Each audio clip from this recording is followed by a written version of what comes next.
welcome. This is NTA Tuesday Live, and I'm Cyril Stober.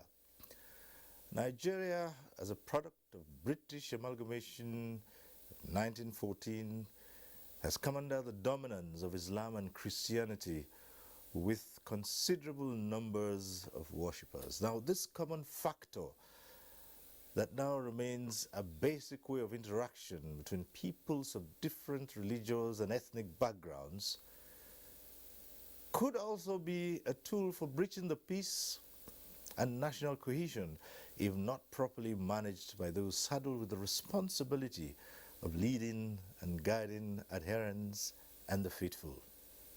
Tonight, NTA Tuesday Live will examine how religious practices are influencing societal values and entrenching positive virtues. It's on the topic religious institutions and national integration. But first, let's get to see this report by Abdul Malik Hassan. Lifestyle of these two families, the Ugochukwu and the Kolawoles. They coexist peacefully despite their religious differences. But more importantly, they are taught the significance of peaceful coexistence at their various worship centers, which is the key word they uphold to. I'm saying as myself, not even my sister, because we are so close that even the children, everybody, our husbands, we all play together, come together as one family. She doesn't see me as a Muslim. We believe in one faith, and I think that is the most important thing. During Christmas, if she didn't even cook on time, I will be the one to go to her house. Where is the Christmas chicken? During Salah, she makes my food. As I'm cooking, she's here to help me with my cooking. So what else do we want? What else do we need?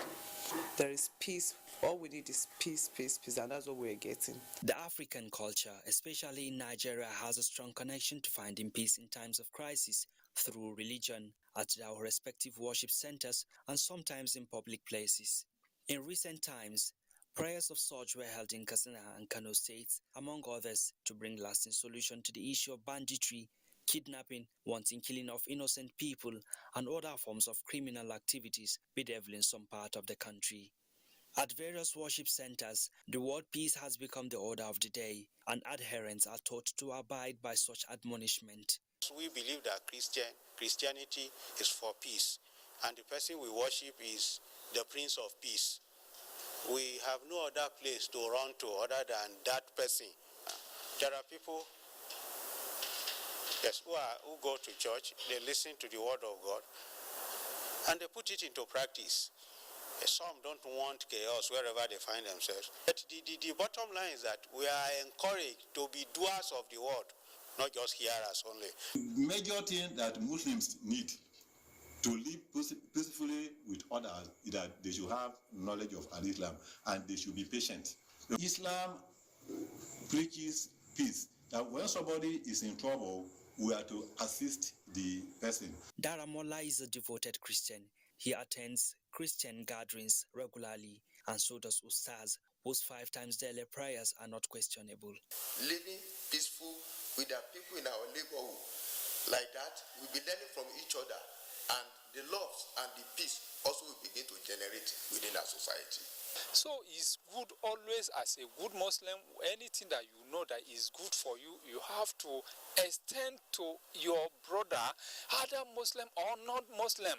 Religious leaders believe that religion has a pivotal role in peace building, and people should be fully devoted to the teachings of the holy books for peace and tranquility to reign among mankind, with respect to individual choices. In Abuja, Abdul Malik Hassan, NTA News. All right, that report sets the tone for tonight's discussion. Let's start off by introducing our guests. We'd like to welcome to this program Dr. Tajuddin Adigun, Chairman, Committee of FCT Imams and Chief Imam, Zone 3 Jumaat Mosque in the Federal Capital Territory. Thanks for being here tonight. Thank you for having me. All right. Let me also welcome to this program Bishop Dr. Emma Gospel Isong, He is National Publicity Secretary of the Pentecostal Fellowship of Nigeria, PFN, and also President, Christian Central Chapel International, City of Testimonies, Calabar. Thanks for being here tonight. My pleasure. Compliments of the season. Also joining us tonight on this discussion is Dr. Chidi Amaduekwe. He is Managing Director at Nigerian Film Corporation. Dr. Amaduekwe, it's good to see you again. Thank you. All right. And also here tonight is Mainasara Kogo Umar, economist, lawyer, historian, and international affairs commentator. Mainasara, glad to have you join us tonight. Be here. Good evening. And also joining us tonight via Zoom from Taraba State is Muhammad Lawal Maidoki. He is Executive Chairman, Zakat and Endowment Commission of Sokoto State. Thanks for being with us tonight. Assalamu alaikum wa rahmatullah. All right. Okay, now that we have introduced our guests, let me just refresh your memories on the way the program runs. We do this every week so that you're well acquainted with the procedure. At the appropriate time, you can get to be part of the discussion in the studio. At that time, you'd see the lines, the phone lines. You can call in, take advantage of that and call in and air your views on the subject matter. And let's just quickly say when that time comes, remember to turn down the volume of your TV set if your call gets through so that we can avoid the hurlback or the echo.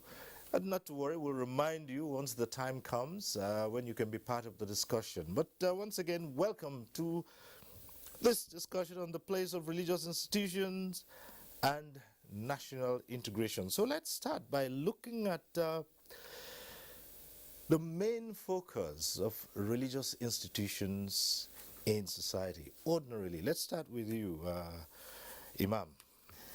Yes, we give thanks to Almighty Allah. We ask Him to continue to uplift and make this country of ours to be great and greater. Religious institutions are institutions that are meant to enlighten people, to bring people to the direct obedience to the commands of their Creator.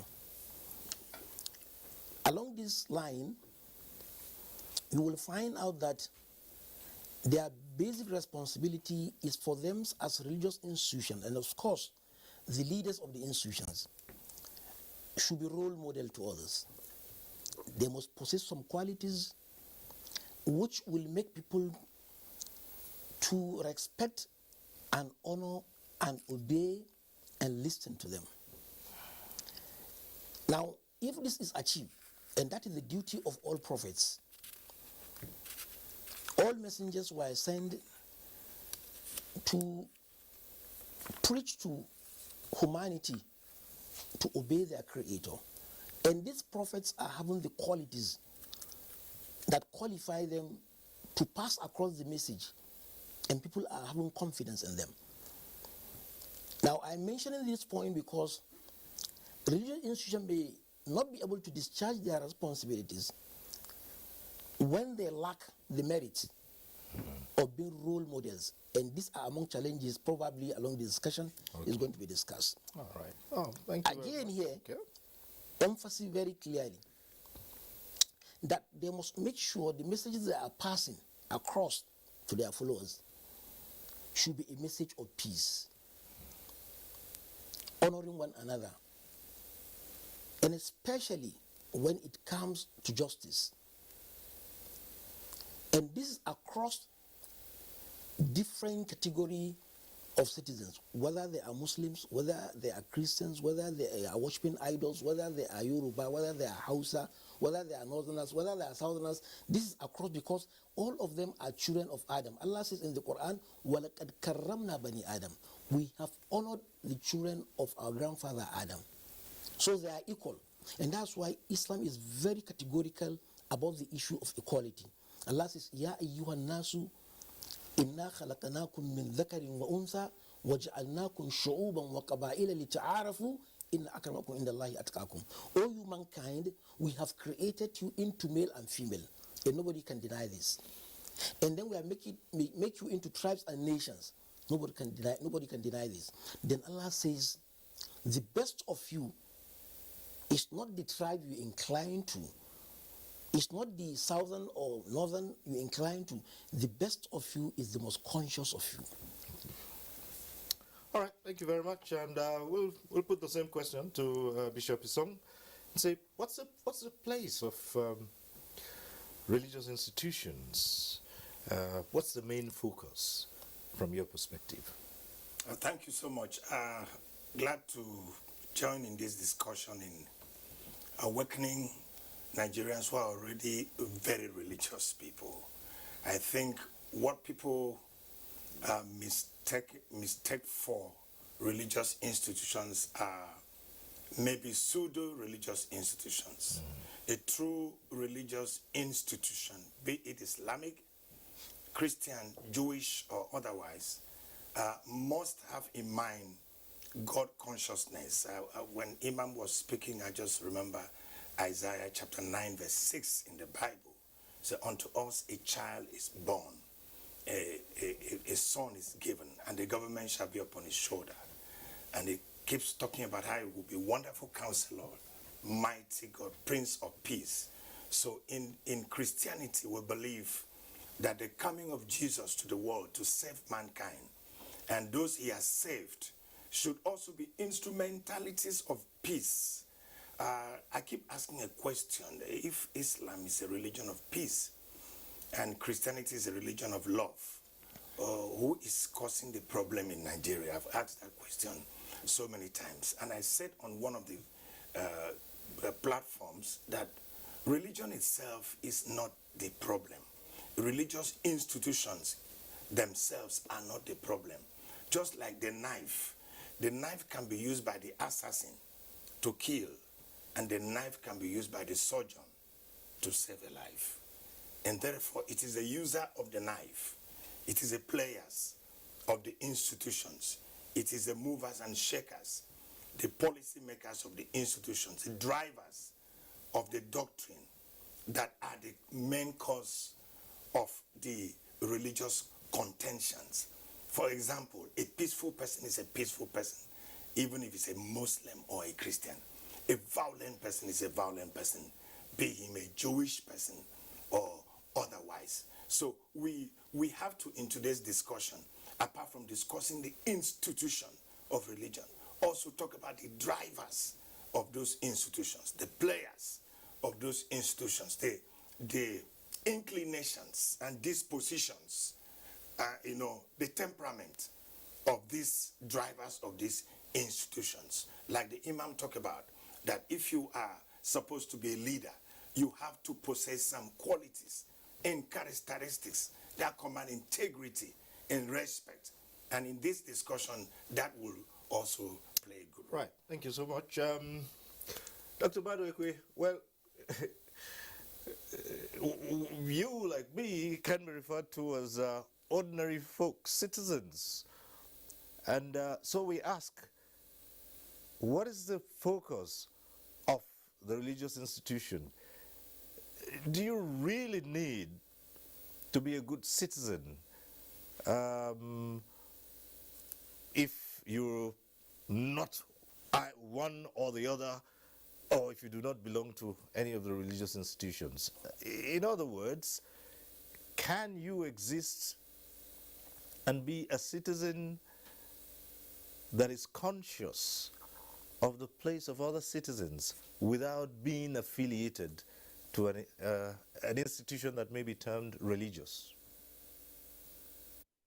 It's my pleasure being here. For us to talk about national integration, and the arrowhead of the discussion is religious institution. If the issue here is national integration, we're only isolating one out of several other factors which are very consequential that will make it possible for us to have national integration. And when we overflog the role of religious institutions in national integration, we end up losing it. Because like the last speaker did say, it is just one out of the several arrows, that will help us move in the direction of national integration. Because those who are practicing any kind of the religion have the region they come from. They have the race they belong to. They have the culture they are adherent to. And all those things have influence as to how they relate to other people from other regions or other sections of the country or the nation. And when all those things are not reflected in tandem, we don't achieve much with issue of national integration. I am of the opinion that focusing just on religious institutions as a driver towards national integration will mean that other very robust portion of national integration is being missed. Having said that, yes, who we are color our approach to how we believe the religious indoctrinations as a guide to what we do to follow mankind in the nation.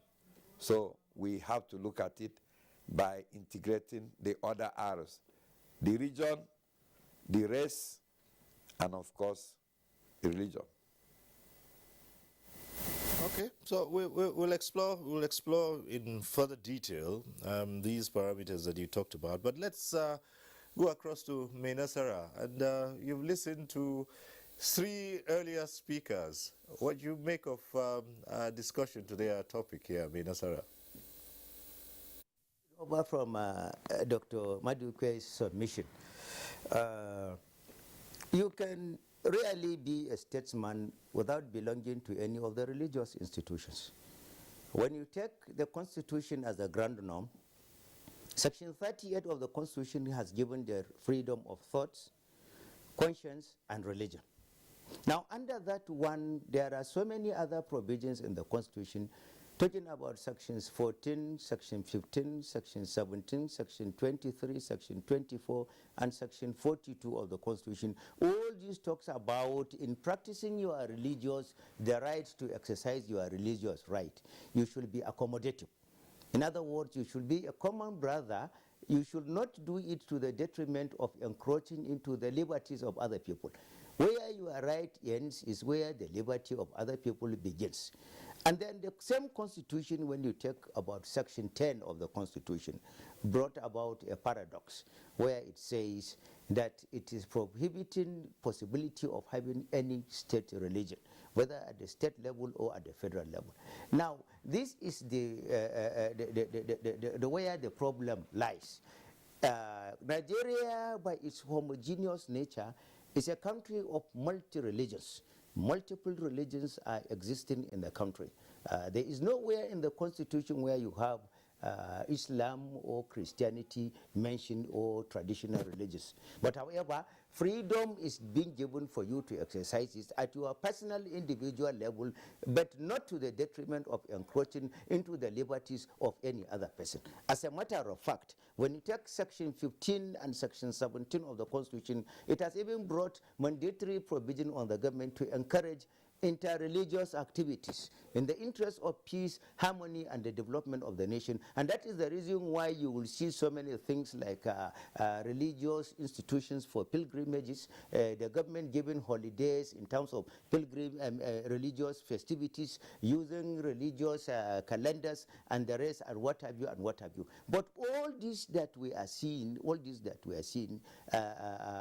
it is because of the inconsistency under Section 10.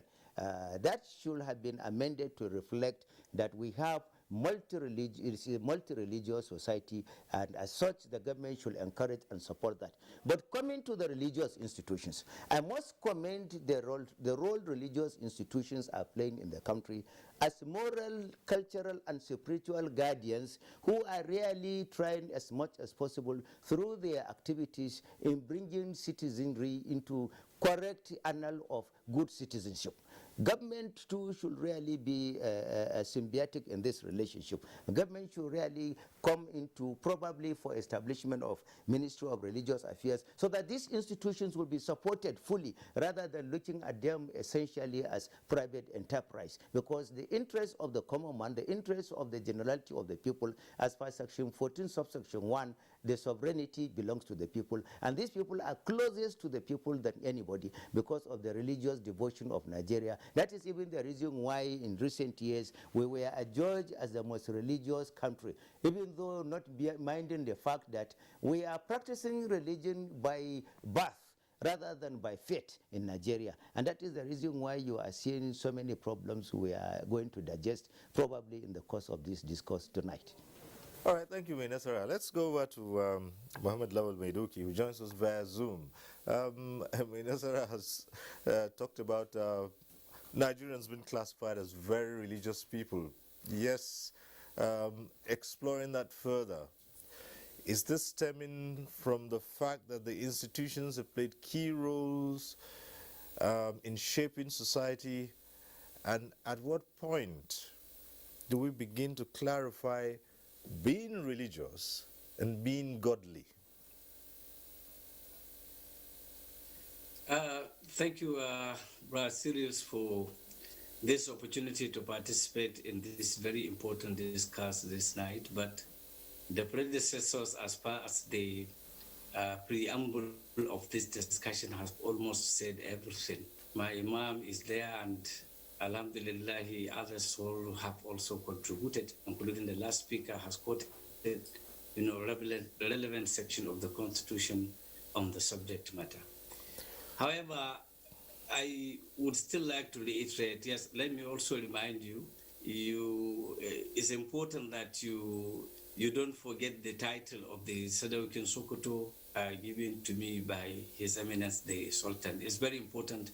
My name is not complete without that. Take note. Oh, thank you very much. Having said that, truly, the first question of the role of the religious institution has really been answered, and they are meant to teach people and to serve as role model, as said by the Imam. But you see, it will also help to give some very quick examples on the subject matter. The Prophet of Islam, Muhammad sallallahu alaihi wasallam, has exemplified this in unequivocal terms. And when he was in Mecca, he has served to be a unifying factor for all tribes. And even before his prophecy, he has made that very meaningful contribution. And even when he was appointed prophet and he migrated to Medina, he was able to put people of different clans, different tribes together, and they lived together. Some of those people were at war with one another before the prophecy of Prophet Muhammad sallallahu alaihi wasallam. Not everyone that is Muslim is an Arab. Even the greatest Muslim scholars of the world, not all of them are Arab. And the Arabs cannot claim to be more religious than other people who are not Arabs. That example of Prophet Muhammad sallallahu alaihi wasallam has turned out to be what even other writers of the world have given him, that leadership quality of being one of the most influenced leader ever found in mankind. The second aspect is even here in our own Nigeria now, even before Nigeria, from Togo to Mali, Burkina Faso, Nigeria, Cameroon, and many parts of the sub-Saharan Africa, including the Central Africa. Sheikh Usman bin Fodio is the Fulani. But if you look at the flag bearers and all the places where Sheikh Usman Fodio has reformed Islam, it has been very peaceful and quite peaceful. And as you have asked me rightly, when did it happen? In the discuss here, probably we will get to that point. But it is on record. Even people like Clapperton, when they came to this part of the world, they said peace has been established so much that a woman can take a casket of gold from Sokoto to Adamawa or Maiduguri without fear of anybody to attack her or kidnap her or rob her. That has been peaceful. And if you come to Sokoto, as an example also, presently now or before now, we have seen such example from Tapawa Balewa, we have seen such example from Ahmad Bello, we have seen such example from other leaders who have served in the First Republic. Majority of them have collaborated and lived with one another. When you come to the Nigerians, Nigerians ordinarily, all Nigerians, by virtue of being the president of the Muslim Student Society of Nigeria from 1993 to 1999, by virtue of myself being the president of the Muslim Youth Organization from 1990, from 2000 to almost 2007, and currently now leading over 50 Islamic organizations who have mutually and voluntarily come together to work together. We do not know of this tribalism. We do not know of what we are having now. I have traveled almost every part of this country. I traveled in those days at odd hours. When I can no longer travel, I look at any house around, whether it is for Muslim, whether it is for Christians. They give me accommodation. They give me feeding. I have never known them. They have never known me. But I will only tell them, I am so, and I am from Sokoto.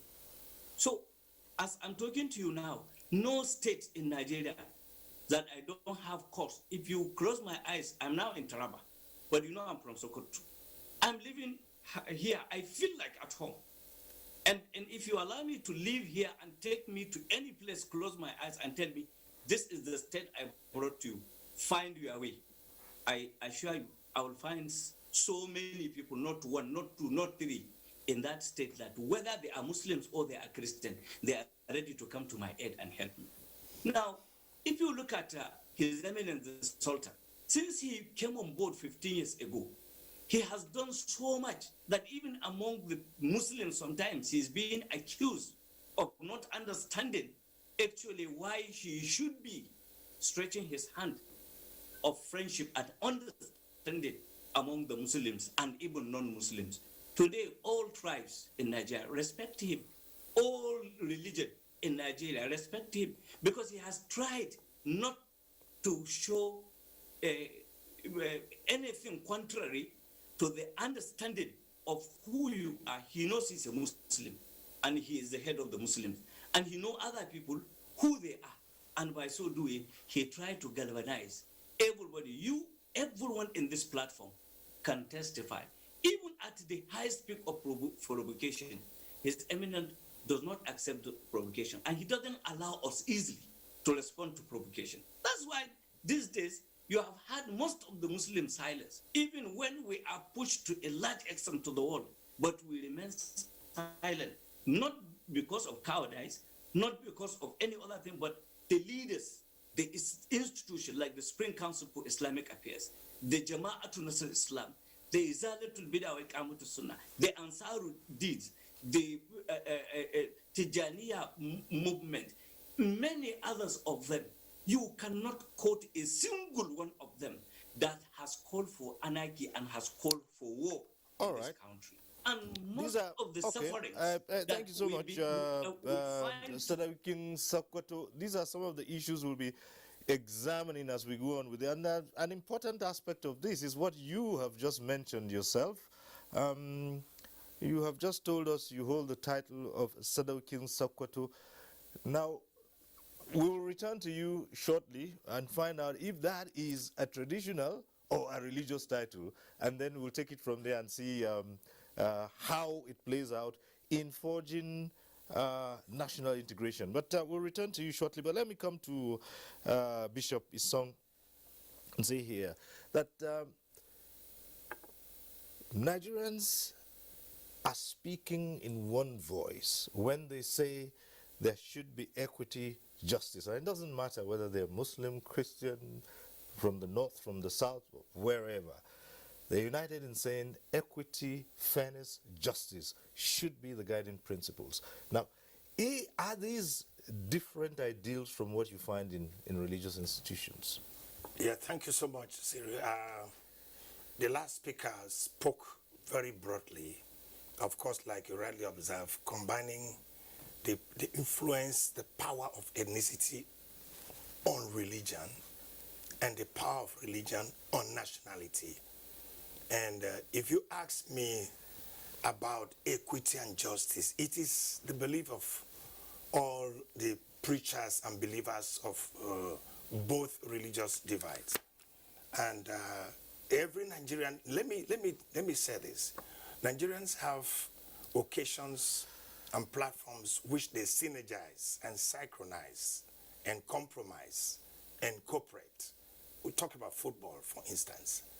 If Nigeria is playing Brazil, in the pitch of football, you find Muslims and Christians and people of different faith passing the balls to themselves and scoring the Nigerian goal.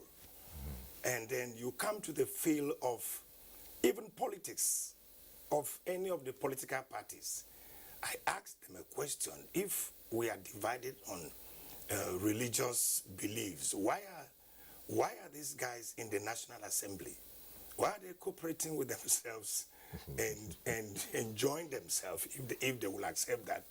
Why is it that they are flowing with themselves, making friends across the River Niger, transversing the length and breadth of this country, campaigning, soliciting for votes? It therefore means that when we say there are religious differences, some group of nefarious people, with all respect, are hijacking religion and ethnicity as simply a weapon to buttress, to support their myopic tendencies, or to push forward their little-minded philosophies. Over to justice and equity.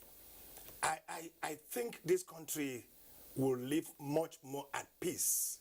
I mean, despite our different religious inclinations, if the following, to me, are adhered to. Number one, we should teach our followers to stop looking down on people with different or opposite or diverse religious views. I mean, to the extent that you are calling somebody an infidel or unbeliever, it provokes some kind of inferiority complex, and of course, it breeds hatred. I will also suggest that the government, our governmental policies, should exclude religion and ethnicity from our national forms. If you are filling a form, I would like not to be asked, what's my religion? I would like not to be asked in any form I feel, what is my state of origin? I would like not to be asked some sensitive questions.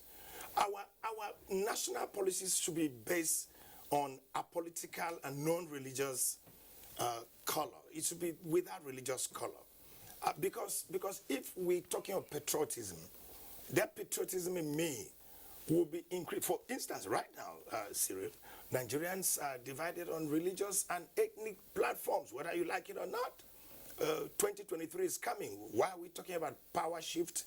And if power shift is not constitutional, who is pushing it? And for what reason are you pushing it? Which means religion has a big role to play. I mean, are you telling me that some votes, some political support are not within the inclinations, within the influence of religious beliefs? We should speak truth to ourselves. And like the last speaker said, he could travel any part of the country and sleep in any house. It is our hope that the future Nigerians will make this kind of testimony, will give this kind of testimony. Okay. So incitement of our followers against people who have the opposite religious belief can be controlled. So if that happened before, now you say it's your hope that Nigerians in the future can do the same. That is suggestive of the fact that it happened before and then it stopped happening. It has reduced. Oh, it has reduced. So much reduced. So why has it reduced, Imam Adigu? Yes, I mean, I must appreciate the previous speakers on this particular topic we are discussing. It has reduced. I think I don't object to that. It is a reality. And to me, I believe it is also because people did not understand exactly the content of what religion is teaching. Religion is the easiest way for people to respect one another and honor them. And in fact, to shun any form of corruption. In fact, it serves bigger than the EFCC, policeman, soldier man, because if you are convinced within you, you have the belief that in the belief which you believe in, you don't do this thing. You don't need to be told. In fact, you don't need to be monitored. You will do it because you are convinced. And I think where we have got it wrong is that a number of things are going wrong. Number one, the issue of justice, which you have just asked, which I think religion have a bigger role to play in explaining the content of religion as regard to justice to the followers. Allah is the most just, the creator of all creations. And he commands us to be just. And where we are not just and fair, automatically, whether we are inclined to one religion, there's going to be crisis. And if unfortunately also, we don't practice that justice within us, then automatically there'll be crisis too. Allah in the Quran commanded us to be just and fair. He said, Ya ayyuhalladhina amanu kunu qawwamina bil qist shuhada'a lillah walau ala anfusikum aw al walidain wal aqrabin. Allah says, stand firm on the issue of justice, even if that is against you yourself. Which means if I know of two people who disagree, and the one that is not fair is the Muslim, and I'm a Muslim, I should not side him. In fact, even if it is my own self that is not fair, I shouldn't side myself. I shouldn't side my parents. That is what the Quran is saying. So I think religion cannot bring a barrier as far as the content of the spiritual books are understood. To me, the religion is not the problem, but people themselves are the problem. Okay. And until they get it right, I mentioned the issue of justice. Not only that, you see, the issue of you loving your nation. Religion has preached this. Prophets before us have preached this to their citizens. Take Abraham, a prophet whom every religion actually believe in. The Jews believe in him, the Christians, the Muslims believe. We believe in the father of prophets. He prayed. He said, Rabbi ja'al hadha baladan aminan warzuq ahlahu min as-samarati.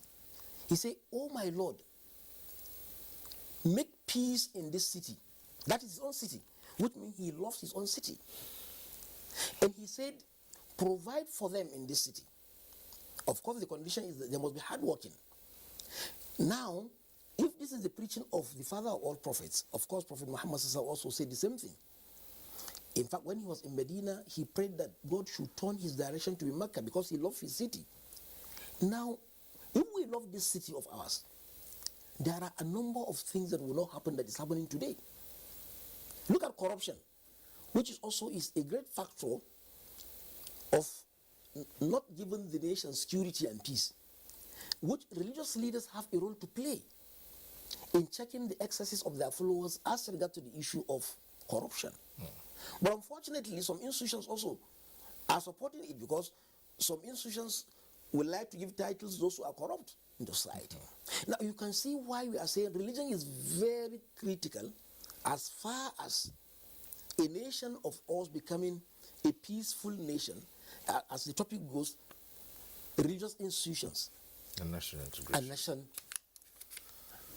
This nation that belongs to us, if we want it to be a great and greater nation, then automatically we cannot suspend religion. We can only use religious people also, leaders particularly, to preach what is the content of their book, not their own selfish interest.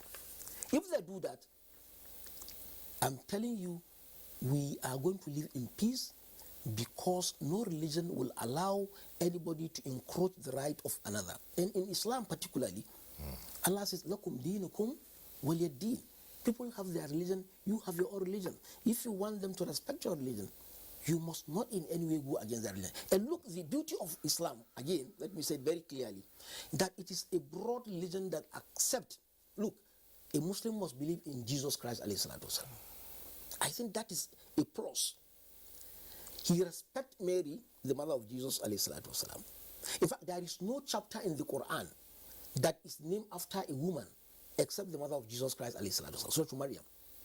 This is not invented, it is their content. Okay. Now also, a Muslim believes in Moses, alayhi salatu wasalam, and his book, which means if you are looking for a universal religion that tolerates everybody together, I think it is Islamic religion. So we should not in any way think religion has no role. It has a role, but people should preach exactly the content of what is obtainable in their spiritual books. All right, we have a number of reports on the matters at stake. We'll take the first one now from Lagos. It's by Abolade Salami. The strength and unity of Nigeria as a heterogeneous nation that promotes different value system, beliefs, traditions, and religion has enjoyed relative peace and development in many facets of nationhood. While the country holds in high esteem the quest for national unity and peaceful coexistence, religious institutions fashioned in the line of true reflection of teaching the essence of love and obedience to God as well as constituted authorities have served as bridging block and beaming the light of hope and peace between the leaders and the led. I know that Prophet Muhammad Sallam was reported to have said that Inama bu'ithtu li'utammima makarim al-akhlaq. That is the reason why Allah sent me down to entire mankind is to come to this world and perfect all the immoralities. So anytime any issue is arising in our community, I think religious leaders should prefer solution to it, because we are the one that is gathering, that is having large gathering, be it Christianity, Islam. People do believe us when we talk to them. So it is better. The best thing from us is to teach from the book. Although Nigeria's population is increasing, with its attendant consequences, therefore, more than ever before, the unifying factor between religious bodies to propagate national integration for growth and cohesion should be at the front burner. In 1 Corinthians 13:13, hope, faith, love, said they are very important. But he said the greatest one among them is love. But all religion preach moral. They preach belief. They preach good character. So the totality is love. And when we talk about love, all religion preach love. So church leaders, religious leader, Islamic leader, we should preach love. So if we preach love, there will be no fighting and disunity or crisis among religion. As government is deploying all in its arsenal to discourage hate speech, fake news, and unverified information, religious institutions are encouraged to toe the line of preaching messages of national unity, peaceful coexistence, and love. All right, our next report comes from Sokoto by Shehu Mohammed. Sokoto State has been known for its peaceful nature, mutual understanding, and love for one another. The accommodating nature of the state also guarantees a peaceful relationship amongst people of the state and resident communities who are mostly Christians. Though religion has become a tool of mobilization and empowerment in Nigeria, religious actors believe that politics force to negate the principle of oneness among moral actors. Sultan of Sokoto and President General Supreme Council for Islamic Affairs Muhammad Saad Abubakar has been in the front line of preaching peace, unity, and understanding amongst religious bodies. Based on our religious belief, based on our Islamic beliefs, to understand one another the more. And we cannot understand people if we don't get close to them and talk to them. See how close we are as one family. You will hear maybe if they decide to speak, people who have spent all their lives here, 48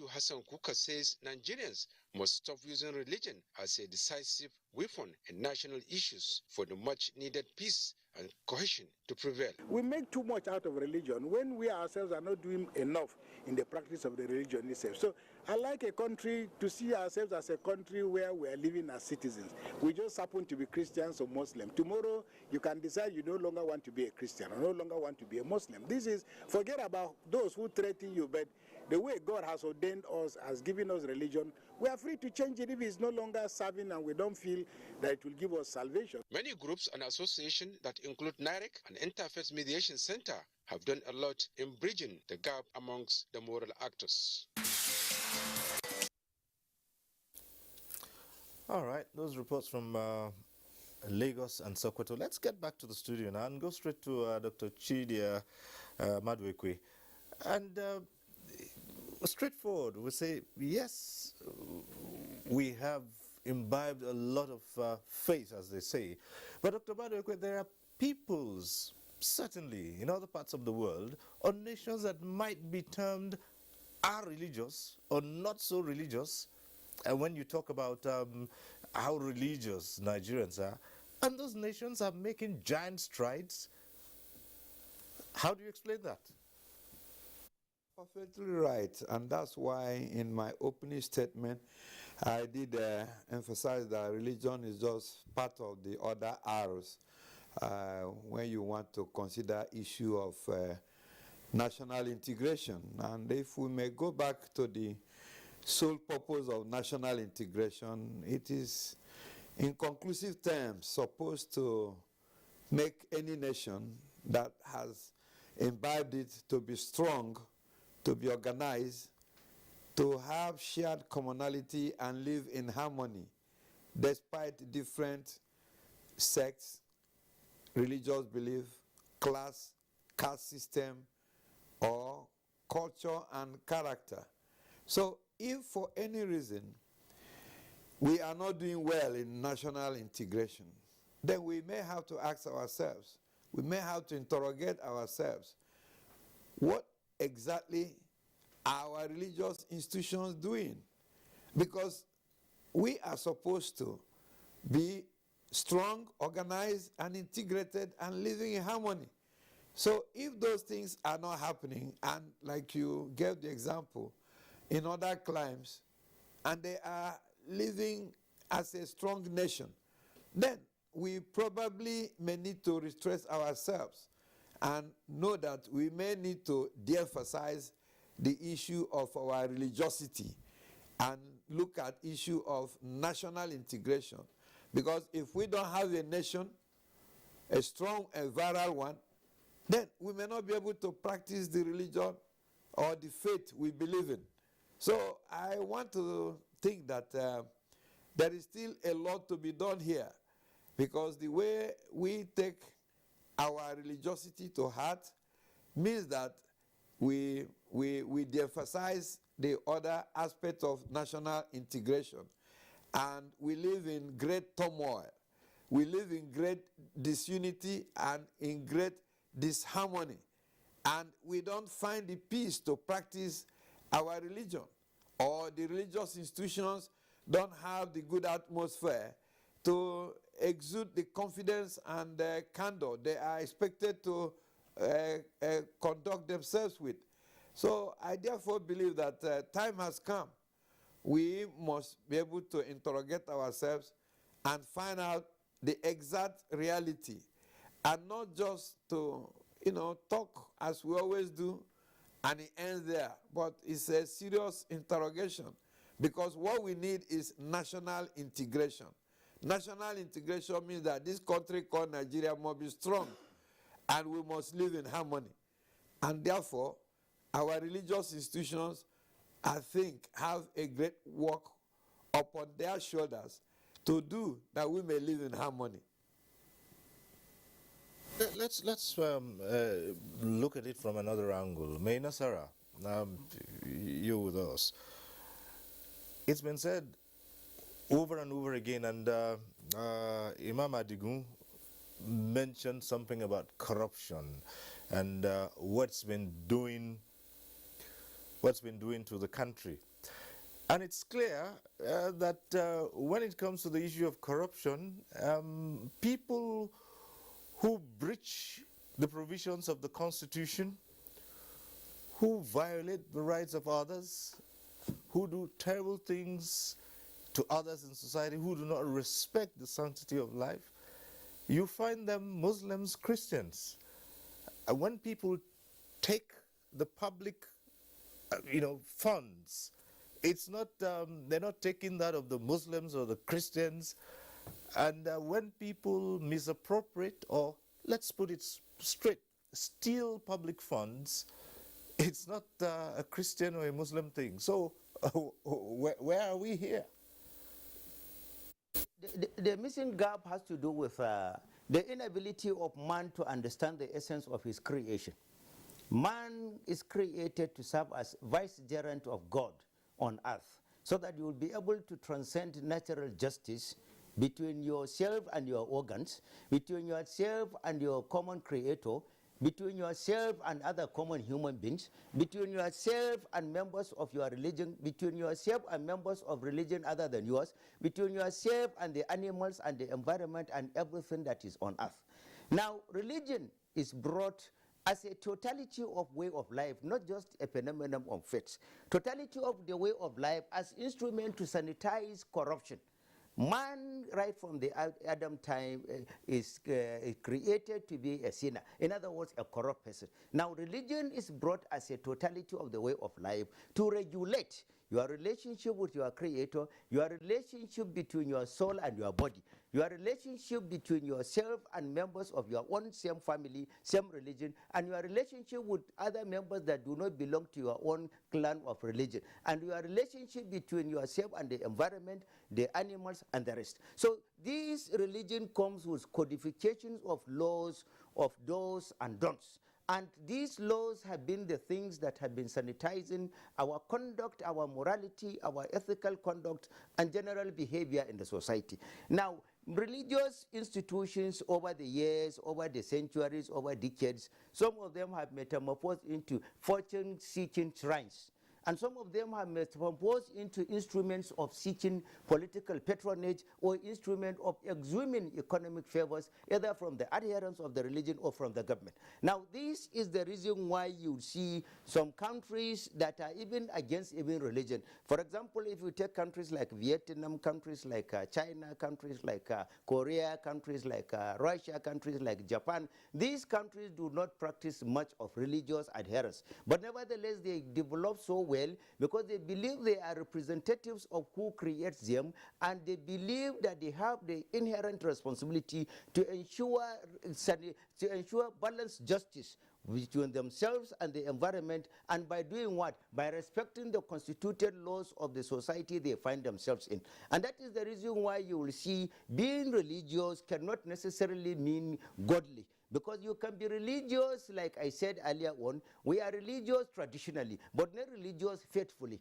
Because the object of the religion is to serve as the silica that will sanitize the society for decorum, for development, for unity, for purpose. Because if you understand the essence of creation, in Islam it is said that we have created different men, different tribes, different religions, and different environments, so that you will be able to show you our ability to create. But the closest one in the eye of God is he whose conduct is more acceptable in the laws of guiding your living as a human being. Now, taking that into cognizance, you will now find out that generally the God, if he wants, he will have created all of us the same species, same black men or same yellow people or same whatever, or the same tribe or the same religions. But he decided to create us different tribes, different religions, so as to enable him to use it as yardstick to test whether we are able to serve as his vicegerents in transcending natural justice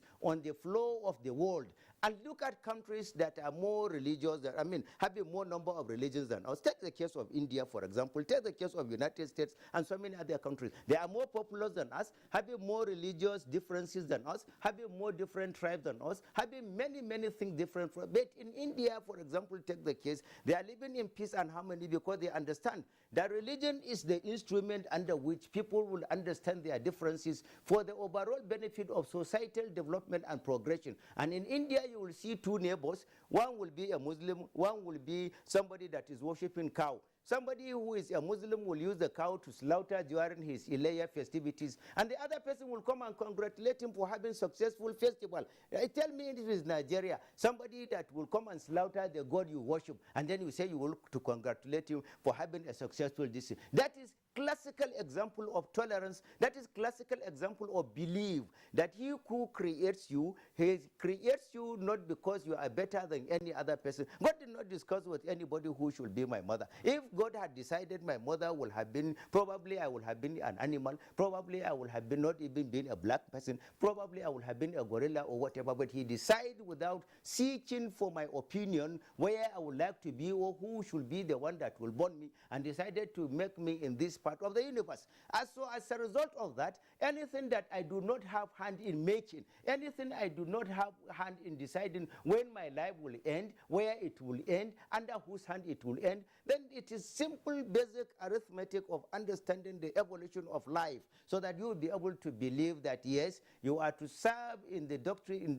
as a representative of God in transcending natural justice. If you, for example, pick a stone and throw at a pig or a vulture or whatever because you don't like, it is not that animal you are throwing. You are insulting the creator of that animal, who at the same time creates you for creating something that you detest to see, something that you don't like. So people should believe, governmental institutions like national orientation agencies, the respective state ministries of education and the rest, since we don't have ministry for religious affairs, should assist and educate and sensitize the citizenry so that they will be able to look at religion as a component instrument of sanitizing relationship in the society, as a needle that will mend everything, believing that all the religions are from one source, the Adam and Eve, and the most powerful religions in the world are even from Abraham. So if this sensitization will be done, and then religious leaders periodically will be organizing interreligious activities so that they will be able to concentrate more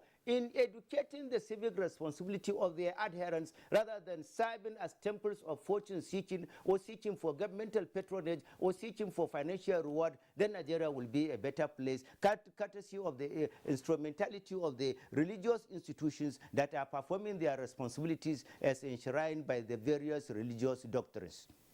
Thanks. We'll take a short break at this point.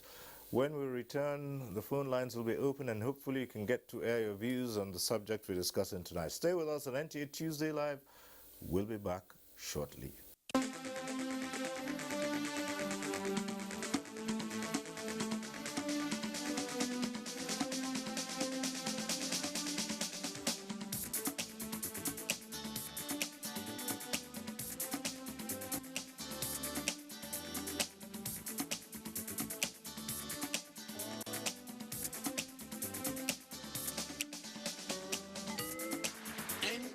Tuesday Live, a network issue-oriented innovation talk show.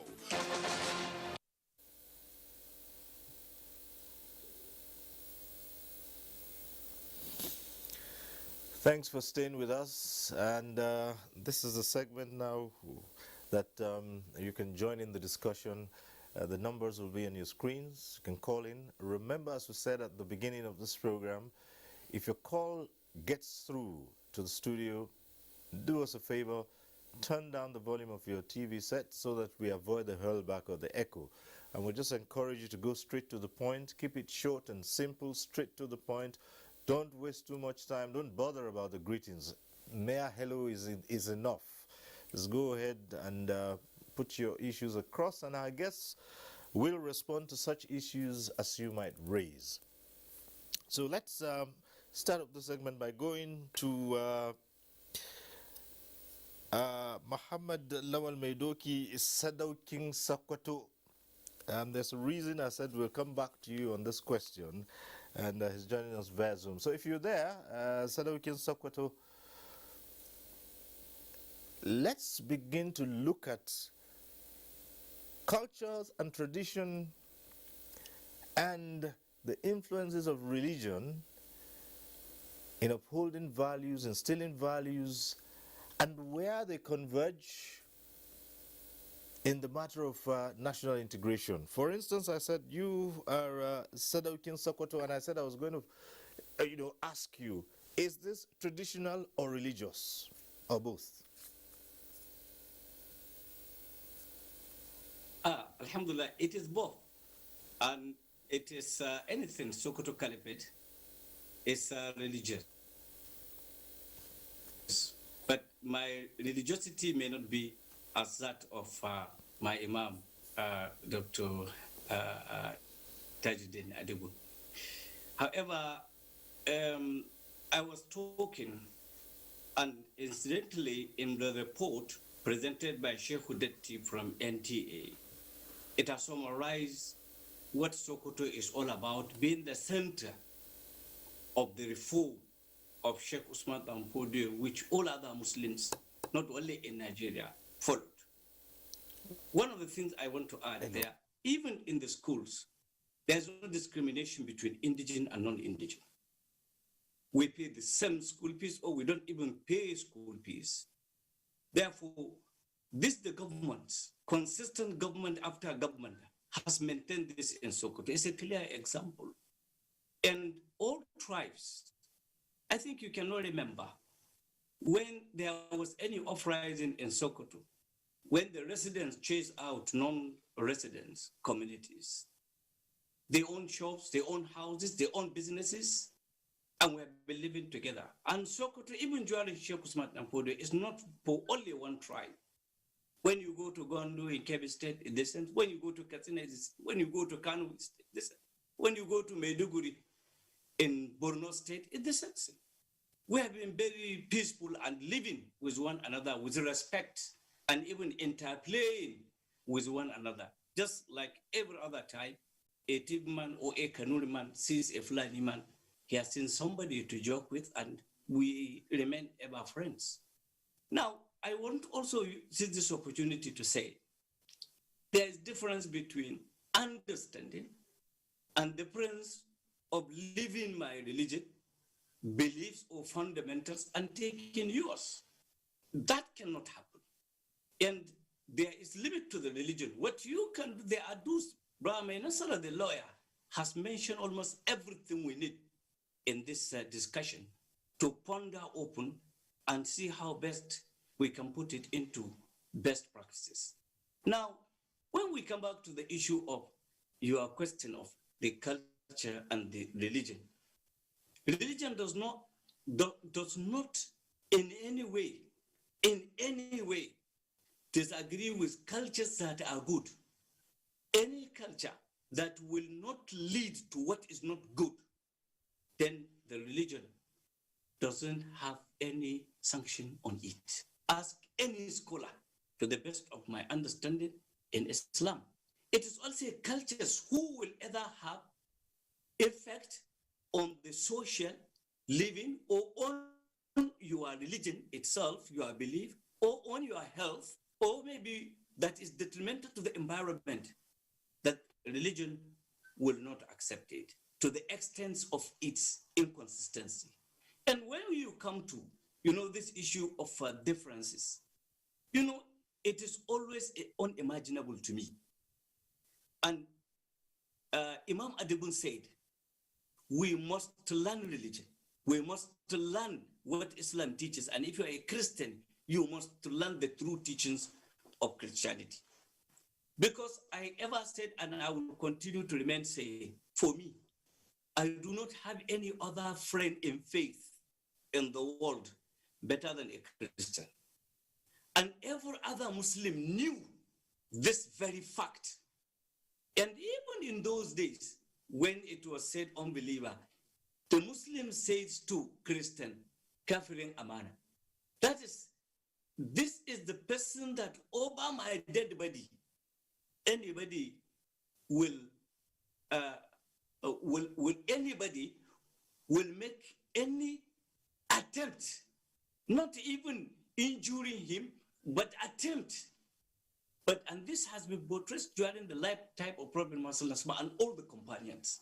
Now, you ask, when did this thing happen? Yes, it happens because of what many of you will not agree with me, because of the so-called democracy.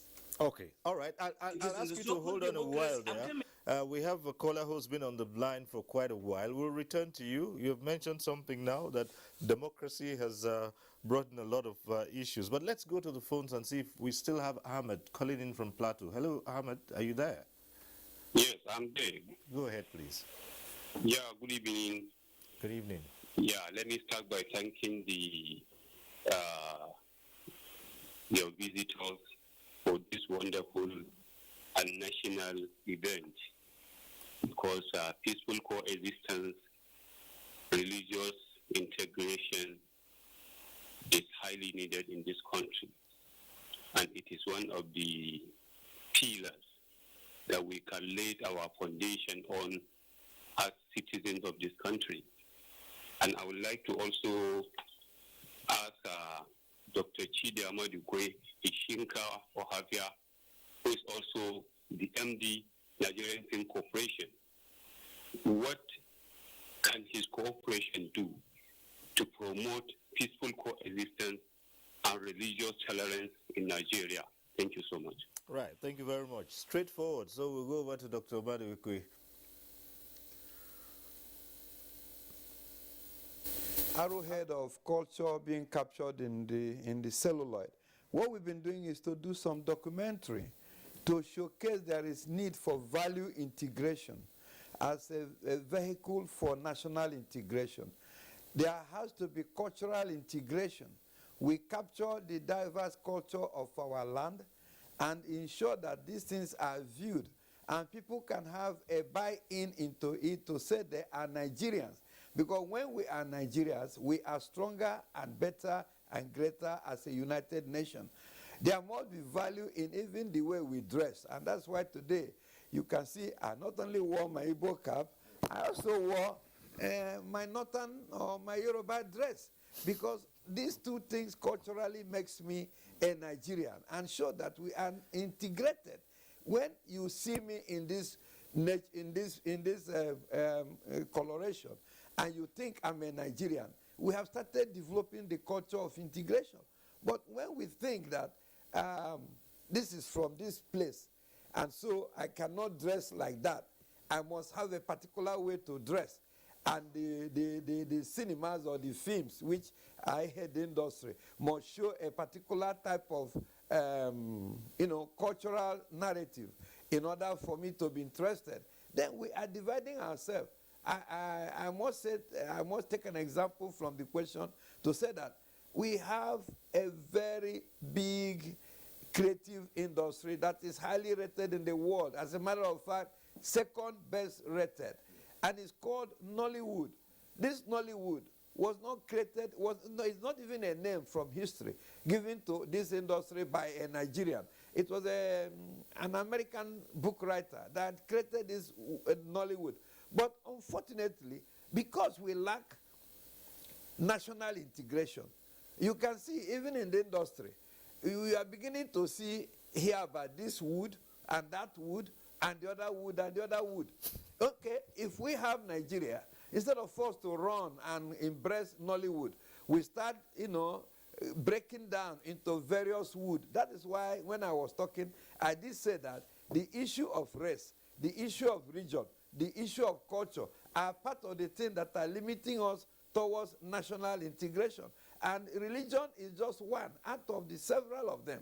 And sometimes when we focus so much in religion, we now lose it all. But let me end, since the caller came from Plateau State, by discussing this story of somebody whom I've never met, but he was telling somebody, and I heard about it from somebody, how long he has lived in Plateau State, that his grandfather was born in 1909 in Plateau State, where you now have, is it Naragota, or where you have the University of Jos, the permanent site.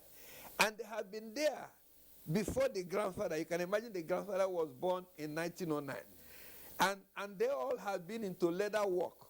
And the children, the great-grandchildren have been into leather work. Now, you want to tell that person he's not from there? You want to chase him? You want to look for him, to hunt him like a gazelle? What kind of national integration we are talking about? We must come to understand that wherever you are as a Nigerian, whether Hausa, Igbo, or Yoruba, that you're a Nigerian.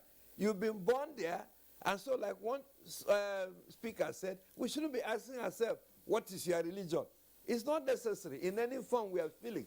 Wherever we have lived, like the Sultan of Sokoto did say, you lived over 50 years in Sokoto, then you are part and parcel of Sokoto. We all are aware how Northerners many years ago, decades ago, was the mayor of Enugu. And even when he was opposed to run the election, he still ran as an independent and won the election because the people in Enugu loved him. They didn't care about where he came from. So I am thinking that if we are serious about national integration, then we have to speak truth to power and realize that we can't be hiding under one finger and trying to preach religion and try to talk about how peaceful either the Abrahamic religions are, but in practice, we are not showing that peace. Okay. The utterances we make, the kind of behavioral patterns from our pulpits or from our imam. I watched certain video, some Christians from the pulpit. I watched videos from imams, and the kind of hate that they pronounce from the pulpit cannot help us with national integration. And I must say that if we don't have a nation, I'm sorry, the other speaker was trying to say that democracy was what brought about a lack of national integration or disharmony. Okay, what was the whole thing about of the prophet? You know, it's about governance. It's about governance. So whether it's religious and you are conquering territories, you are instituting emirs, and it's governance. Democracy is about governance. So when we do not, so I do not agree that it's democracy that have brought us here. We must go back to the issue of national integration and understand that we must be able to speak truth to power. We must stop pouring out hate from either the pulpit or from the churches, from the mosque, as the case may be. We must be able to have value integration. We must have cultural integration. We must go back to our festival, cultural festival. All over, there must be competition between the Southwest and the Southeast and the South-South and the North-Central in cultural festival. We must go back to what the founding fathers had when they came up with either the National Youth Service or even Festac 77.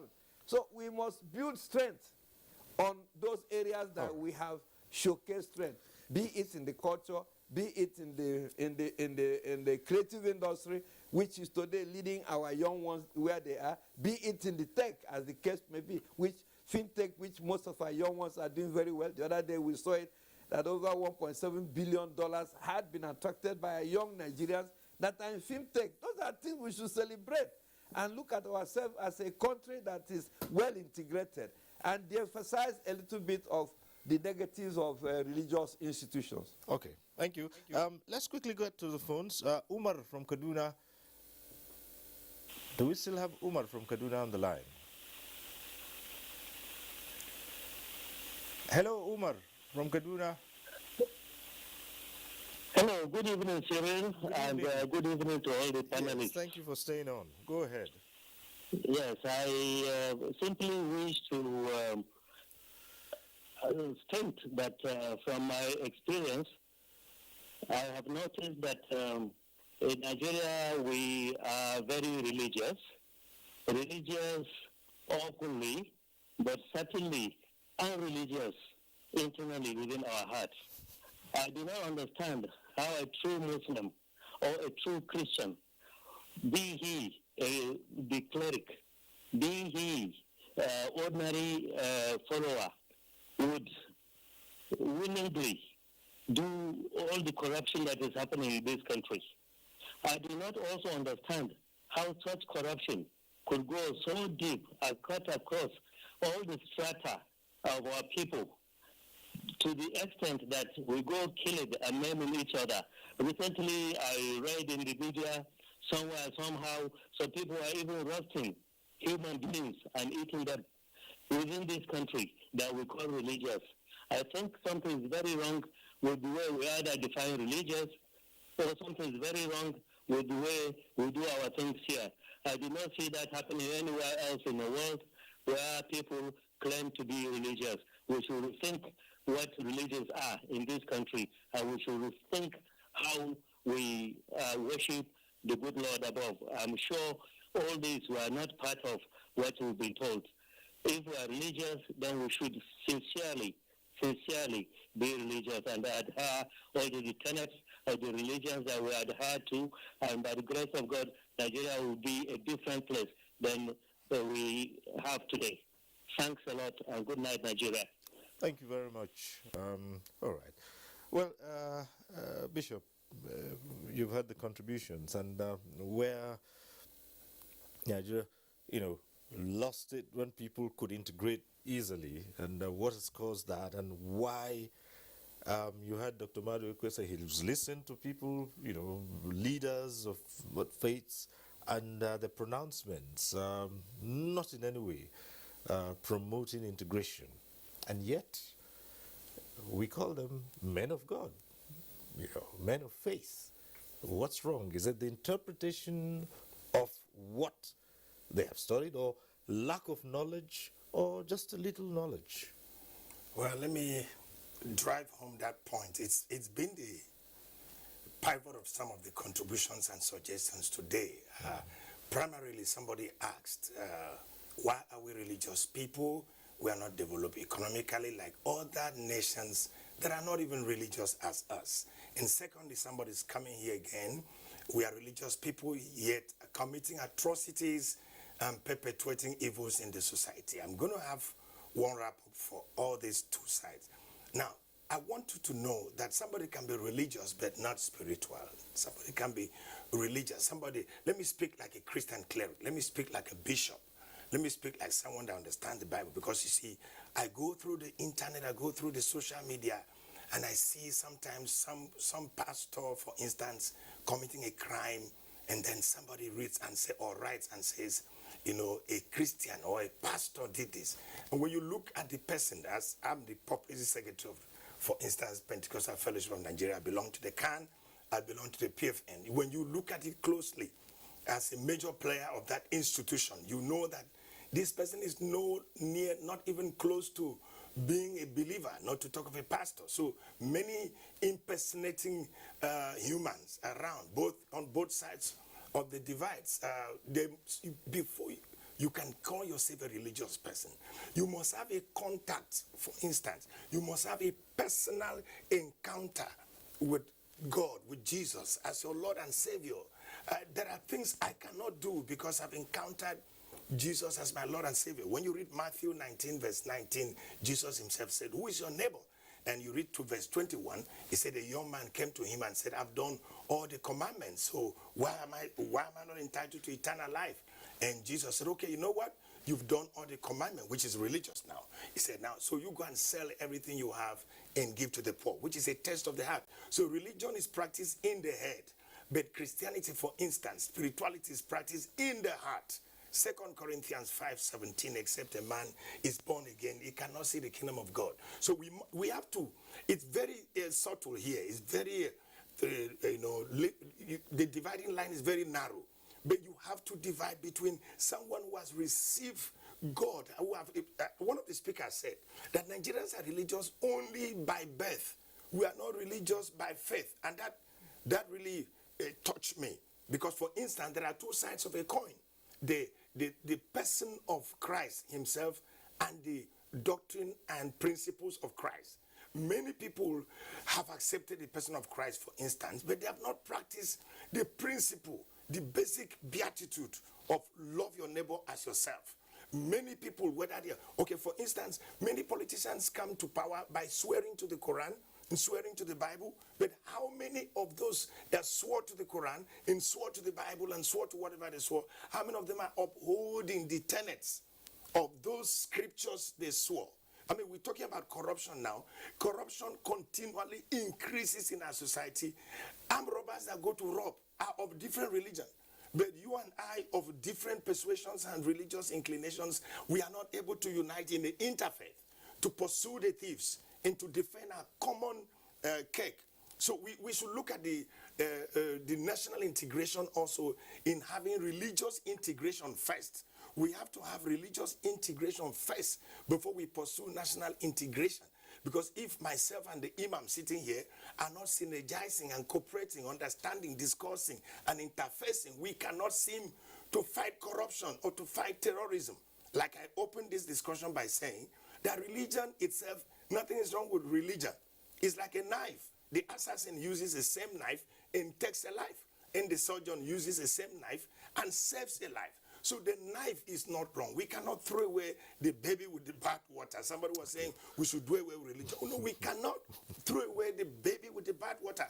The knife is not bad. I have a knife in my kitchen. I use it to cut onions. I use it to cut vegetable. But God forbid that knife enters the hands of an evil man.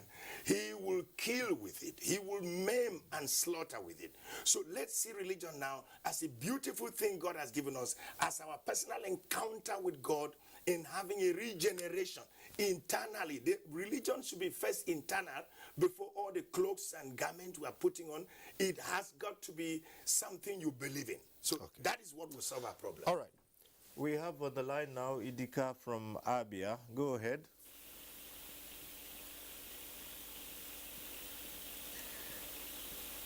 Hello. Hello. Go right ahead. Good evening, and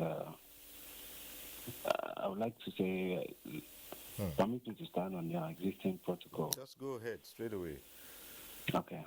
I would like to suggest one of the things that we need to do to ensure that there is a religious tolerance, and I would like to, for instance, I stay in Kebbi State, and the school fees I pay as a non-indigenous, I pay ×3 of what indigenous pay. And now I listen to some of what they say that we are almost the same, we pay the same. Even in Abia State, the same thing is happening. So if we can put a stop, if I'm in Kebbi State, what I pay in the higher institution is what everybody is paying. When it's time for employment, there is no question of your religion, there's no question of your state of origin. So when these things are put in place, it goes a long way to even bring qualified hands to handle such positions. For instance, I have a good friend of mine in KB. He graduated with first class, but he's not given employment. But someone who is not, who came out with second class lower, just because he's an indigent and then his religion. You see, where these things are continuing happening, you see that we are not going to have competent hands to handle such offices, and then we are not growing. So those are my contributions. We need to work in these areas. See that your religion, your state of origin is not questioned at all. Thank you very much. Thank you very much. And straight, we'll just push further from what the last caller has just talked about. Discrimination is practiced everywhere. He's just given an example. People, indigenous, non-indigenous, and if I might push it further, even within the various religious institutions, you still find sects and discrimination within Christians, among Christians, within Muslims, among Muslims. Even in the state, also local government was another local government. Exactly, local governments and all that. You see, the reality is that there is a misconception about the issue of religion. That's why the emphasis is always on the religion side.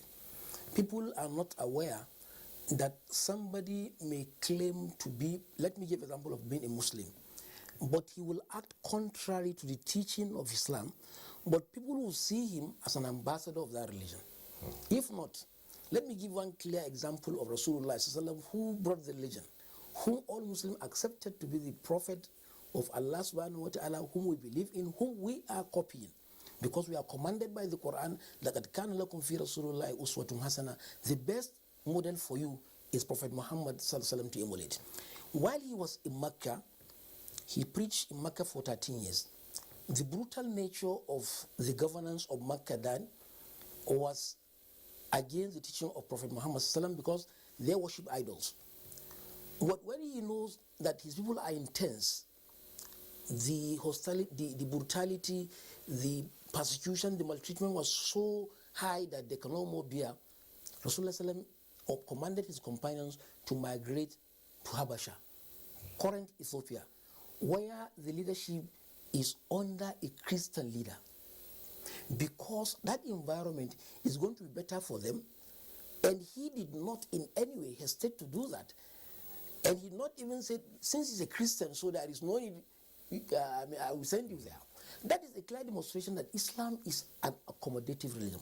But let me mention one point that people are getting wrong. Not your going to the mosque always that makes you to be a good Muslim. The Quran says, chapter 2, verses 177, ليس البر أن تولوا وجوهكم قبل المشرق والمغرب ولكن البر من آمن بالله واليوم الآخر والملائكة, to the end of the verse. The verse is a very long one. Allah says it's not the only righteousness that you go to the mosque and face the Qibla and pray.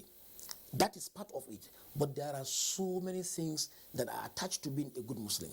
Number one, the point of saying religion can be suspended or we can do this, that is uncompromisable. Why? Because religion is beyond the universe we are seeing today.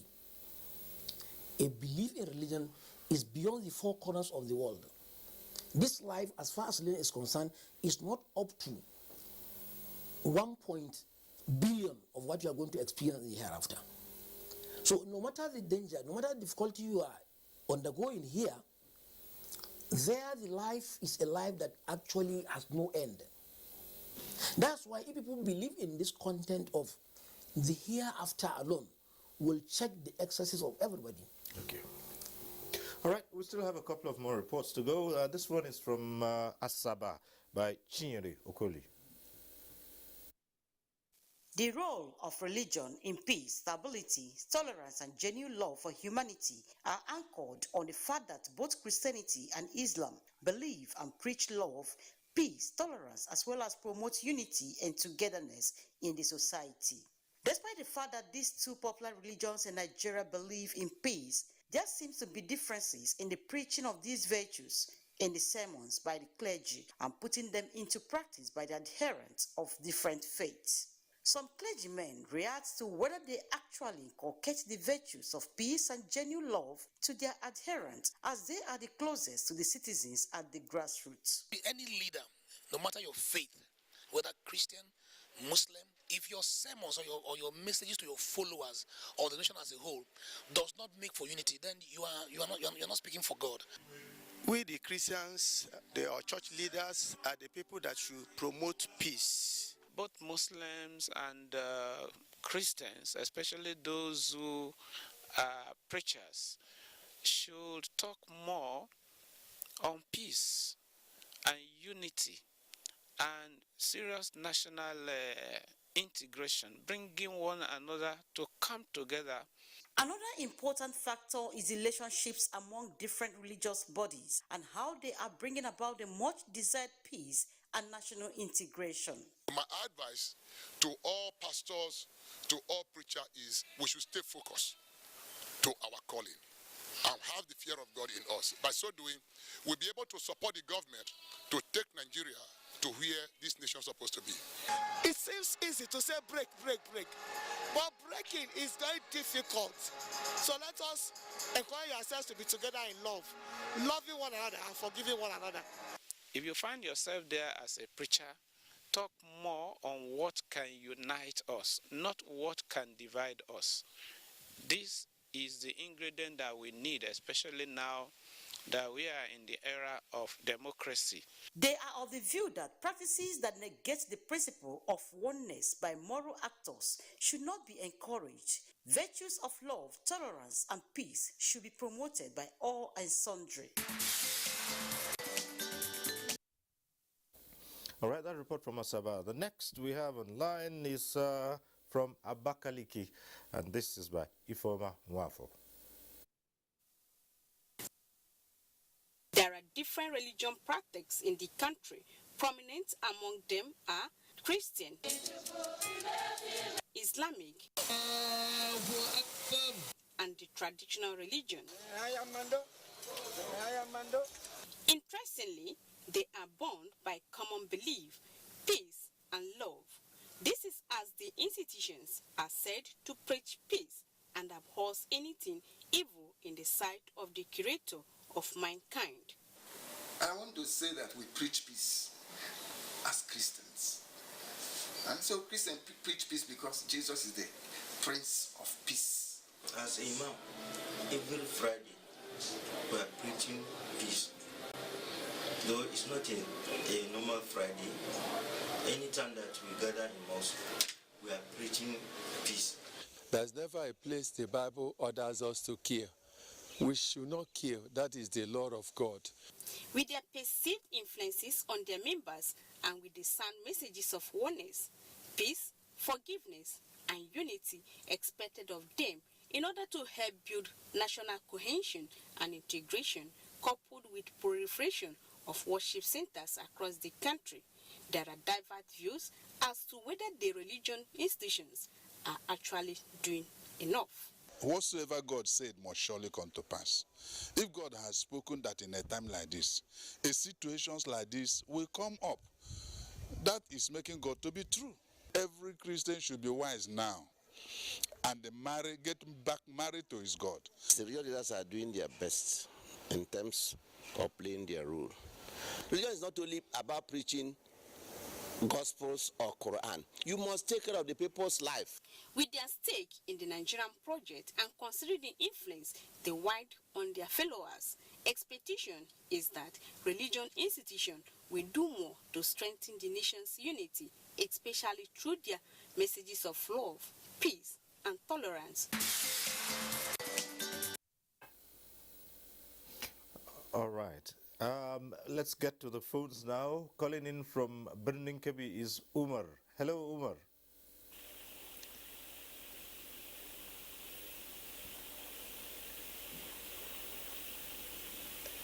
Hello. Yes, my name is Umar Anachi. Yes, Umar Anachi. Calling from Birnin Kebi. Yes. I think Nigeria, we are very religious. We are very, very religious. But we are not godly. We are practicing religion by faith instead of by faith. Even our politics. You see a politician campaigning, doing everything. But when he says, he will say because he is not a Muslim, because he is not a Christian. We are practicing religion not by what I'm saying, faith. It is true that we are very religious. We champion ourselves. You see us in Saudi Arabia championing.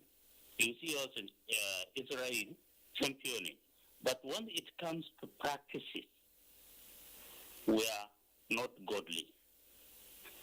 Unfortunately. It's very unfortunate. And this is not the good teaching of religion. I blame our religious leaders to teach good teaching of religion. May God continue to bless our country. Thank you. All right, thank you very much, Umar Anachi. Well, let's go to Dr. Madwikwe and put this to him and say, well, you have the traditional religions as well, but an interesting aspect which the bishop here raised and which was echoed by Sadokim Sokoto is that politicians have brought in a new dimension and are using politics to create more problems even amongst the religions. For instance, for the bishop, people take oath of office. Politicians take oath of office, and they do that with the instruments of their faiths. But that's where it ends. As soon as they put down those books, it's all over. Our last caller just said some people will go out and campaign. When they lose, it's about whether they are Muslim or Christian, and that's why they were rejected at the polls. But again, you do find politicians go out and campaign, and they use religion and say things like, do not vote for somebody of this faith, or do not vote for somebody of that faith. What are your thoughts on that? Quite simple. And I want to bring it straight to our men of God. Most of the time, they are not praying for the politician, they are praying on the politicians. They are not praying, but they are praying. They are praying on the politicians. And you find out that the politician, therefore, under that circumstances, are held hostage because they come to them and tell them what they think they must hear that will make them win election and make them feel that the more their tithes are heavier, the more the clarion call of grace will be upon them. And if these politicians go and do the wrong thing because they want to bring huge tithes to the church, we pretend as if we don't know how the corruption came about.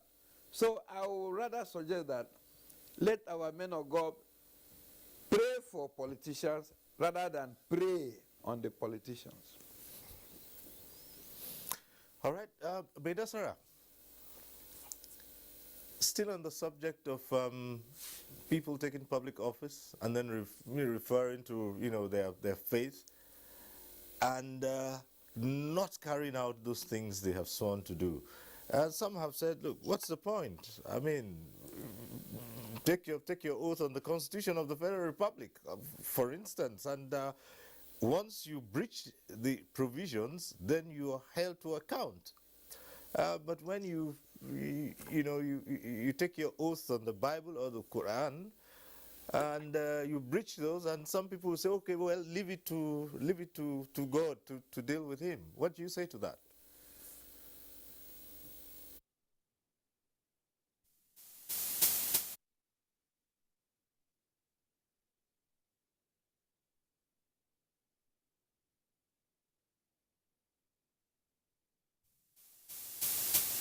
That's right.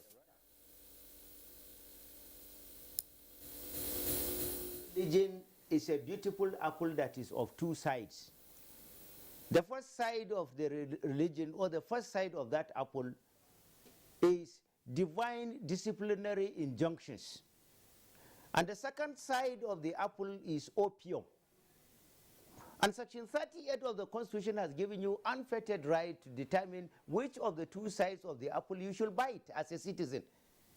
So there are those citizens that decides that, yes, let me imbibe religion in its own totality. Let me imbibe religion as a way of life, not as a symbolic cosmetic instrument of identity.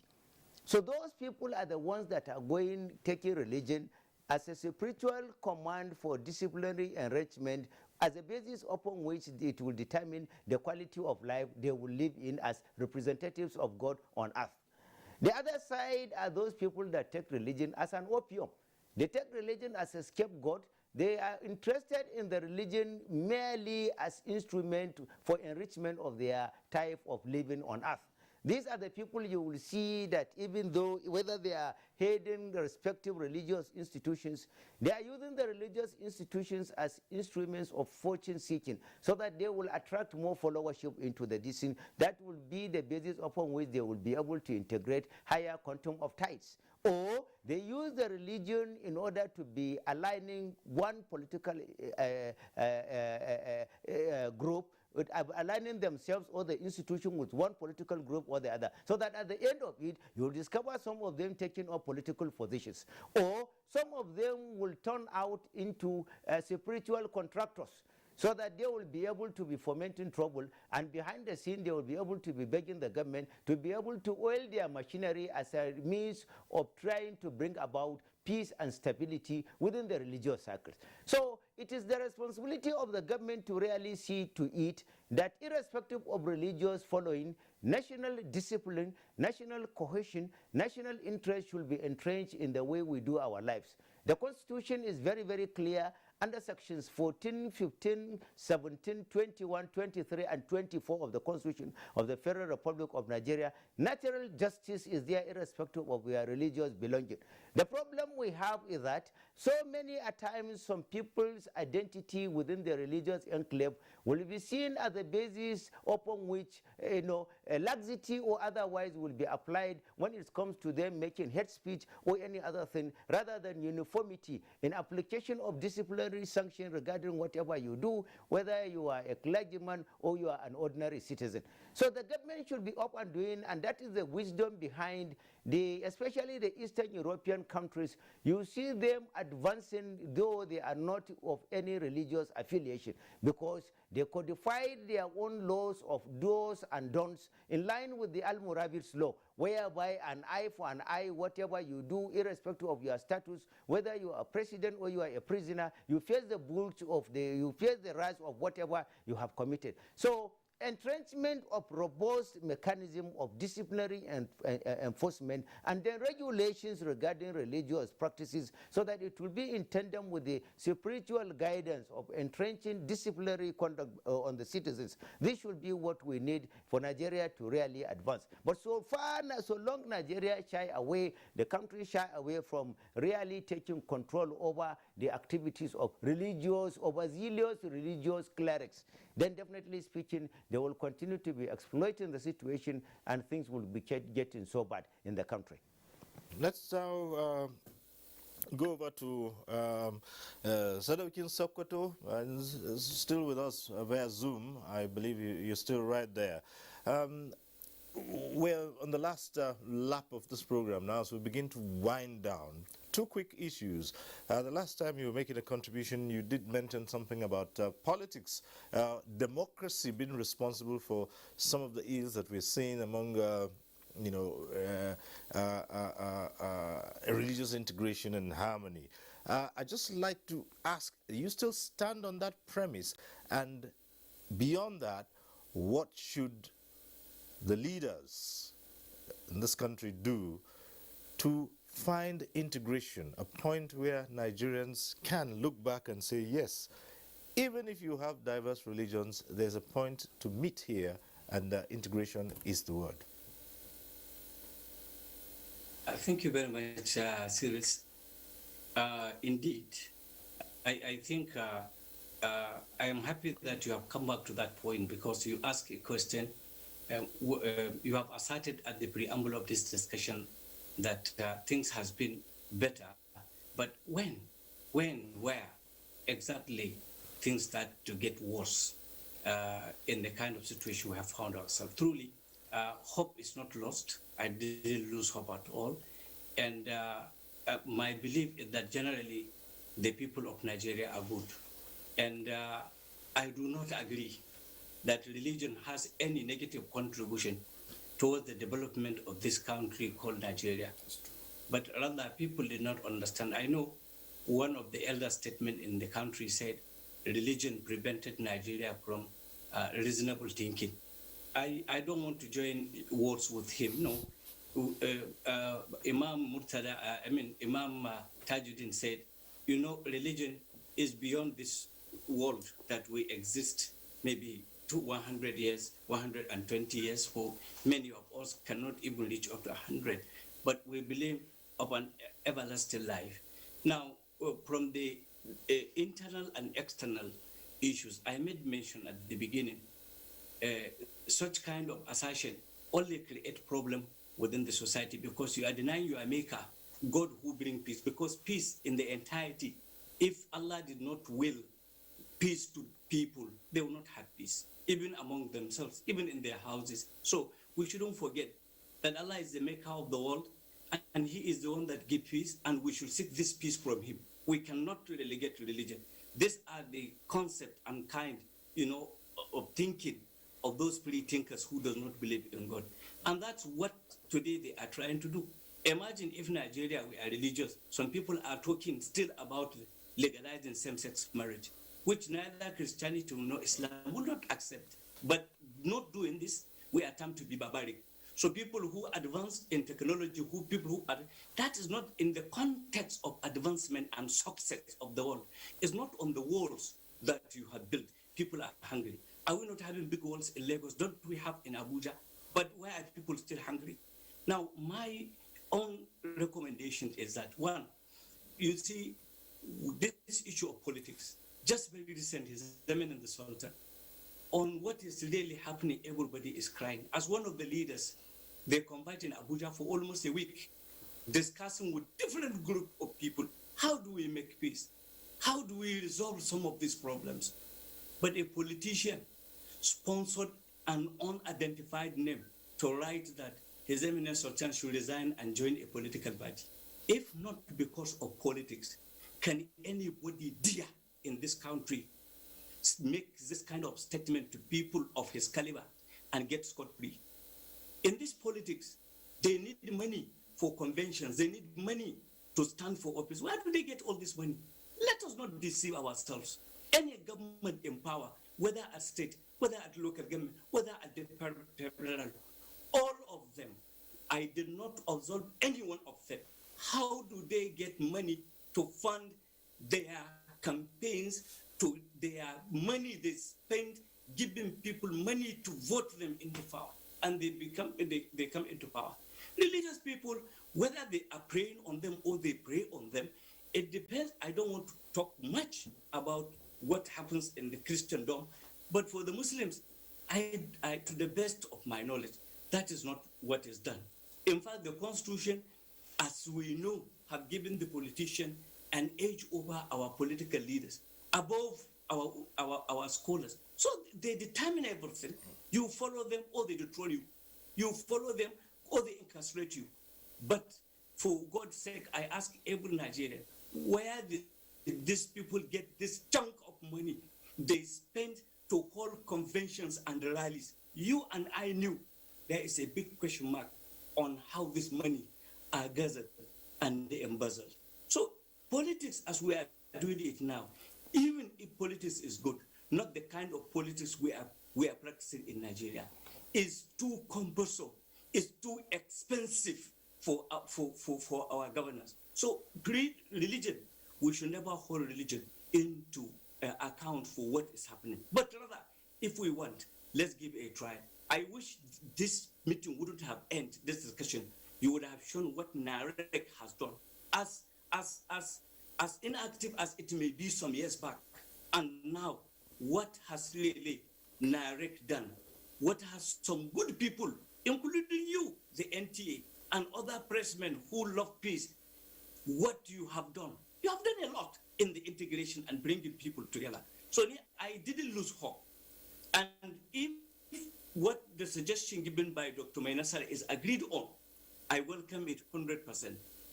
Let Nigerian government, if the external forces will allow, give religion the position it deserves to be given in our constitution and in our affairs. Then now you can hold leaders of religion into account. If Sultan is the highest ruling of the Muslims, whatever he said as far as the Muslim is concerned is final. Look at the issue of Bidda. In Bidda, somebody went ahead to marry 67 women and he said he's a Muslim. When the emir of Bidda challenged him, many lawyers came saying he is against the constitution, and some lawyers volunteered to defend him. So now tell him, what can the religious person? They don't have money, they don't have police, they don't have a prison, they don't have police station, they don't have soldiers to do anything. And this man has gone contrary to religion, and nobody can do anything for him. And this is what is happening, whether in Christianity, whether in Islam. People are doing whatever they are doing, and they are going scot-free. And this is what Dr. Mainasar is trying to say. I wish those in the Hub of Affairs will take the tape of this discussion, put down some of this suggestion, let them give it a trial. I want to assure you that even today, to the best of my knowledge, Nigerians are good. And I love every Nigerian, irrespective of his creed or his tribe. And I assure you that many Nigerians will love each other. We have met at several places. Tell me when we take arms. These arms that are taken are championed by elites. There are elites who beat drums of war, push the people of this particular place to this one, to this one. So they are using the ignorant. There are other causes, of course, of insecurity and lack of national integration, as said by Maduke. But today we are talking of religion. Religion could play a very vital role in the integration of the people in Nigeria, and it's not far-fetched, and hope is not lost if we can still come together. I suggest to a minister who was part of us that can you now come so that we form youth NAREC in every local government of the 774 local government of Nigeria. All right. If the government of that I'd like to thank you so much, and there's still so much to say, but again, we must leave this conversation at this point, and there's no end to suggestions and the ways of forging national integration, and no one program can take care of all the issues. So we must leave this conversation and say a very big thank you to all our guests tonight. Let's say thank you so much to Dr. Tajuddin Adigun, Chairman Committee of FCT Imams and Chief Imam Zone 3 Jumaat Mosque in the FCT. Thank you so much. Thank you for having us. And thanks also to Bishop Dr. Emma Gospel Isong, National Publicity Secretary of the Pentecostal Fellowship of Nigeria and President, Christian Central Chapel International, City of Testimonies, Calabar. Thank you. It's been a pleasure. Thank you so much, and Merry Christmas to every Nigerian. Right. And Dr. Chidia Maduekwe, Managing Director, Nigerian Film Corporation, wonderful all the time to have you join us on discussions like this. We thank you, sir. Thank you for coming. Thank you. Okay. And May Nasara Kogo Umar, economist, lawyer, historian, and international affairs commentator. Having you join a discussion like this is always very refreshing, especially when it comes to the aspect of the Constitution. Thank you so much for sharing your thoughts with us. We appreciate you. And for a very good friend and discussant who joined us today from Taraba State via Zoom, Muhammad Lawal Baidoki Sadoki Sokwato, all combined now we have it with you, right? Executive Chairman, Zakat and Endowment Commission, Sokoto State, we thank you for sharing your thoughts with us. Thank you very much. Serious, thank you. All right. And thank you to you too for being part of this program. Those who called in, we thank you for your thoughts, and all who have been with us, thank you so much. Next week, we'll be back with NTA Tuesday Live. For now, I'm Cyril Stober, and I say, get vaccinated, get boosted, and continue to stay safe.